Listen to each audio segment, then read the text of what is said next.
सबसे पहली बात जो मैंने आपको बताया वॉशिंगटन सुंदर और चेन्नई सुपर किंग्स के बारे में, पिछले 20-25 दिनों के अंदर ये दो अटेम्प्ट्स हो चुके हैं।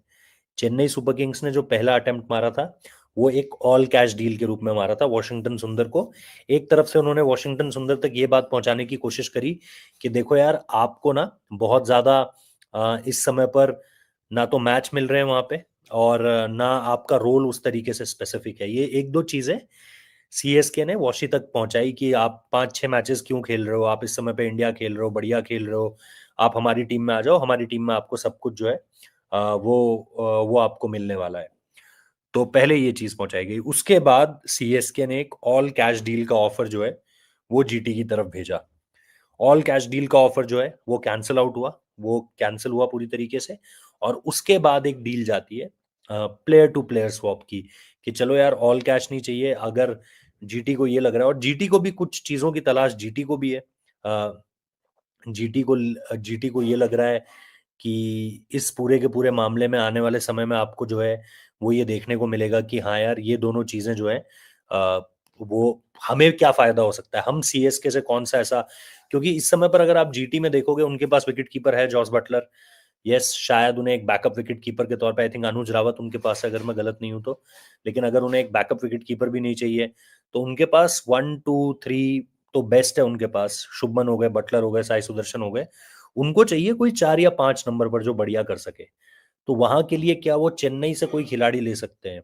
अब जाहिर सी बात है, वो भी बोलेंगे ब्रेविस दे दो, शिवम दुबे, उसका कोई सेंस नहीं है। लेकिन उन्होंने, चेन्नई ने फिर एक ऑफर मारा प्लेयर टू प्लेयर ट्रेड का, कि वॉशी इधर आ जाए और इधर से कोई प्लेयर वहां चला जाए।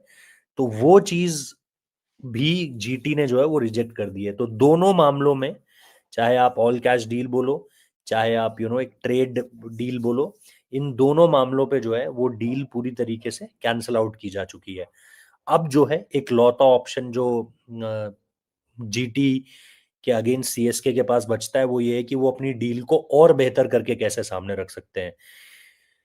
क्या वो इसको लेकर के पैसा उनको ज्यादा देने की कोशिश करते हैं, या फिर वो ये करेंगे कि कोई प्लेयर जो है वो बढ़ाया जाए, इस तरह की चीजें करते हैं, ये आपको देखना है। क्योंकि जीटी की तलाश सचमुच में वो ऐड करना चाह रहे होंगे एक प्लेयर जो कि कहीं ना कहीं वो मिडिल ऑर्डर का मिडिल ऑर्डर में उनको और सॉलिडिटी दे सके। मैं ये नहीं कह रहा हूं कि मिडिल ऑर्डर में उनके पास अच्छे प्लेयर्स नहीं है, बट अगर आप, भाई क्रिक बस देख लिया है, क्रिक बस देख लिया है, वही रिपोर्ट है यार, वही रिपोर्ट है कि डील साइन हो चुकी है।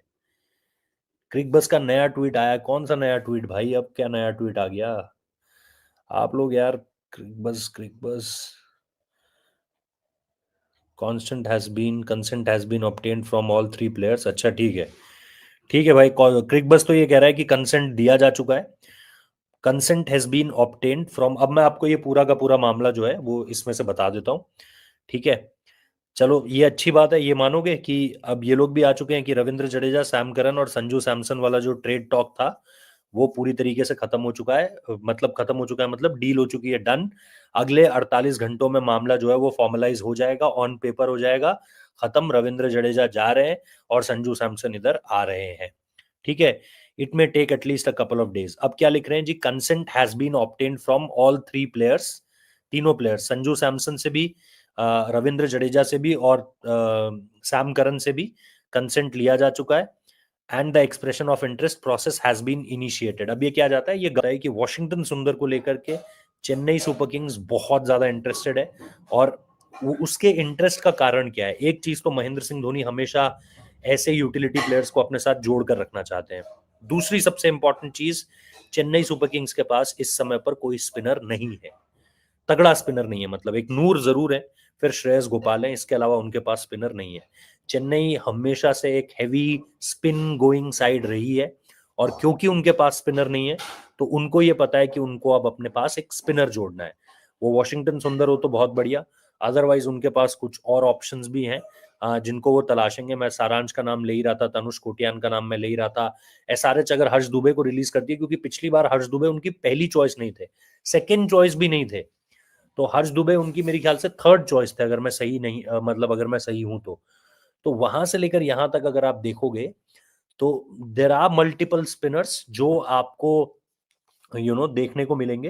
जिनको देखकर आपको ये लगेगा कि हाँ यार ये, और मैंने ट्वीट भी किया है।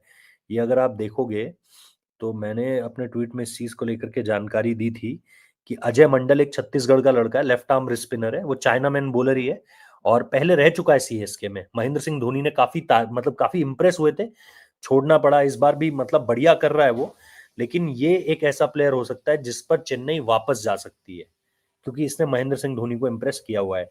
तनुष कोटियान बहुत जबरदस्त है मेरे ख्याल से, राजस्थान के साथ है इस समय पर, अगर राजस्थान उन्हें रिलीज करती है, जो कि पॉसिबल लग रहा है क्योंकि राजस्थान जडेजा के पास गई है एक स्पिनर जोड़ने के लिए अपने साथ, तो तनुष कोटियान के पास वो जा सकते हैं। सारांश जैन मेरे ख्याल से किसी भी टीम का हिस्सा नहीं है, वो है हर्ष दुबे का नाम मैंने आपको पहले ही बताया।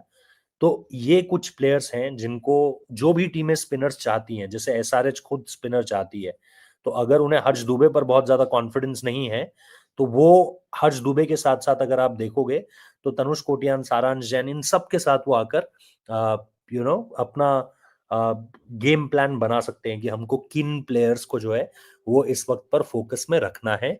ये चीज वो एग्जैक्टली तय कर सकते हैं।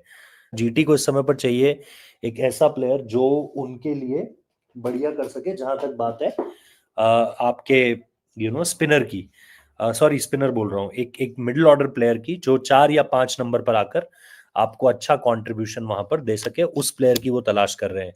तो अगर उन्हें सीएसके की तरफ से कोई एक ऐसा प्लेयर मिलता है जो जब ट्रेड की बात हो रही है, जब सीएसके बोल रहा है कि नहीं यार ऑल कैश डील एक्सेप्ट मत करो, लेकिन हम ट्रेड की बात कर लेते हैं, तो ट्रेड की बात में वो नाम आपका आगे आता हुआ आपको दिखाई दे रहा है इस समय पर।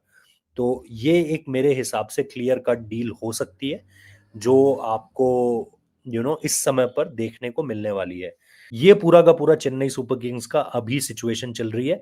आने वाले समय में वो, जैसा मैंने आपको कहा कि फास्ट बॉलर, एक फास्ट बॉलिंग ऑलराउंडर, एक ऐसे प्लेयर की तलाश में और हैं। तो आप सीएसके में बस इतना मत अटक जाइए कि यार ये ट्रेड हो चुका है संजू वाला तो मामला सॉर्टेड है, नहीं। अभी वॉशी वाला टारगेट, फिर एक फास्ट बॉलिंग ऑलराउंडर या एक प्रॉपर फास्ट बॉलर वाला टारगेट जो है वो भी चेन्नई सुपर किंग्स देख रही है। तो पिछले कुछ समय में अभी जो चेन्नई सुपर किंग्स के टारगेट एरियाज है, और इसमें और नामों का इजाफा हो सकता है। अभी आपको लग रहा होगा कि नहीं यार 10 तारीख तो हो चुकी है, अब 10 तारीख खत्म होने को आई है, 4-5 दिन रह गए हैं, कैसे अभी इतनी सारी चीजें। बट पिछली बार भी अगर आप याद करो तो बहुत सारी चीजें लास्ट मोमेंट पे हुई थी। लास्ट मोमेंट पे आपको देखने को मिल रहा था कि बहुत सारे जो प्लेयर्स हैं वो इधर उधर होते हुए नजर आ रहे थे आपको। तो मैं वही कहूंगा कि इस समय पर अगर आप देखोगे ना, तो वो जो लास्ट मोमेंट चीजें हैं वो आपके लिए बदलेंगी, और जब वो बदलेंगी तो फिर आपको समझ में आएगा कि ये लास्ट मोमेंट पे इतने सारे डेवलपमेंट्स कैसे आ गए हैं। तो मुझे लगता है वो सबसे इंपॉर्टेंट पॉइंट है इस समय पर, जो हमें आपको देखना पड़ेगा। तो ये सीएसके का पॉइंट